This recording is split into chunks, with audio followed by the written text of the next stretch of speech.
በአዲስ አበባ ከተማ ሰው ተኮር የልማት ስራዎችን በመስራትና የተጎሳቆሉ መኖሪያ መንደሮችን ገጽታ ከመቀየር ባለፈ የዜጎችን ክብር የሚመጥን የአኗኗርን ዘይቤ የሚፈጥሩ አሰራሮችን አጠናክሮ ቀጥሏል። ዛሬም ነዋሪዎች ከመንደራቸው ሳይፈናቀሉ ለዓመታት በኖሩበት ሰፈር አኗኗራቸውን አዘምነው እንዲኖሩ እየተደረገ ነው። በልደታ ክፍለ ከተማም በበጎ ፈቃደኞች ተሳትፎና በከተማ አስተዳደሩ የተገነቡ የመኖሪያ ቤቶች ለተጠቃሚዎች ሲተላለፉ መልእክት ያስተላለፉት የአዲስ አበባ ከተማ ከንቲባ ጽሕፈት ቤትና የካቢኔ ጉዳዮች ኃላፊ አቶ ጥላሁን ወርቁ የዜጎችን ክብር የሚመጥን ተግባር ነው የተከናወነው ብለዋል። የቤት እድሳትና እንደዚህ አይነት ህንጻዎችን በማስገንባት በርካታ ተግባራትን ስናከናውን ቆይተናል። ይሄ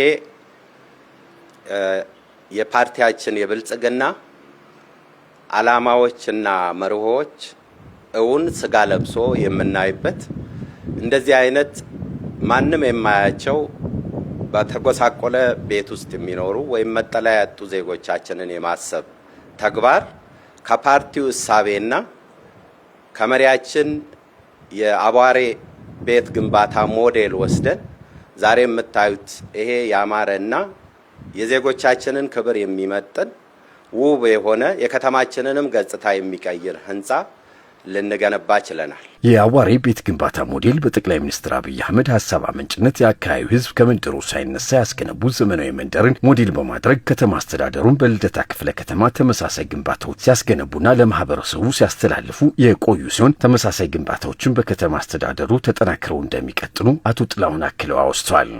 የአዋሬ ቤት ግንባታ ሞዴል ክቡር ጠቅላይ ሚኒስትራችን በዛው አካባቢ የሚኖሩ ዜጎችን አንስተው እዛው እንዲሰፍሩ በማድረግ የተሻለ ኑሮ እንዲኖሩ አድርገዋል። ይህንኑ ተከትሎ ክብርት ከንቲባ በልደታ በተደጋጋሚ በርካታ ቦታዎች ላይ በዚሁ ሞዴል በቂርቆስ ክፍለ ከተማ በሌሎችም 11ዱም ክፍለ ከተሞች የዜጎቻችንን ክብር የሚመጥንና እርፍ የሚያረጋቸው መንግስታቸውንና ፈጣሪያቸውን እንዲያመሰግኑ የሚረዳ እጅግ በርካታ ተግባራትን እለት በእለት በዚህና ከዚህ በላቀ ደረጃ ስናስመርቅ ቆይተናል። የቤት ግንባታው የተጎሳቆሉ ቤቶችን በመለየት የተሰራ ነው ያሉት የልደታ ክፍለ ከተማ ዋና ስራ አስፈጻሚ ወይዘሮ ልዕልት ግዳይ የአካባቢውን ገጽታ በሚቀይር መልኩ የተገነቡት ቤቶች ዜጎችን በዘላቂነት ከችግር የሚያወጣ ስለመሆኑም ተናግረዋል። ትናንት በጣም የተጎሳቆሉ 5 አባወራዎች ይኖሩበት የነበረ ቤት ነው።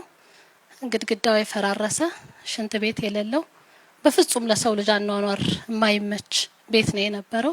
በዘላቂነት ከተረጅነት ልናወጣው ከጉስቁልና ልናወጣው ይገባል የሚል ጽኑ እምነት ስላላቸው በዚህ መልኩ ተሰርቶ ዛሬ ከዚህ የተነሱትንም ሰዎች በዙሪያ ያሉትንም ሰዎች ጨምረን ቤቱን የማስተላለፍ ስራ እንሰራለን። ለኑሮ ምቹ ያልሆኑ ደሳሳ ጎጆዎችን በማንሳት ለኑሮ ምቹ የሆኑ ባለ 9 ወለል ዘመናዊ ህንጻ ለመገንባት ከተማ አስተዳደሩ የመሰረት ድንጋይ ያስቀመጠ ሲሆን ግንባታቸው የተጠናቀቁ መኖሪያ ህንጻዎችን ደግሞ አስመርቆ ለነዋሪዎቹ አስረክቧል።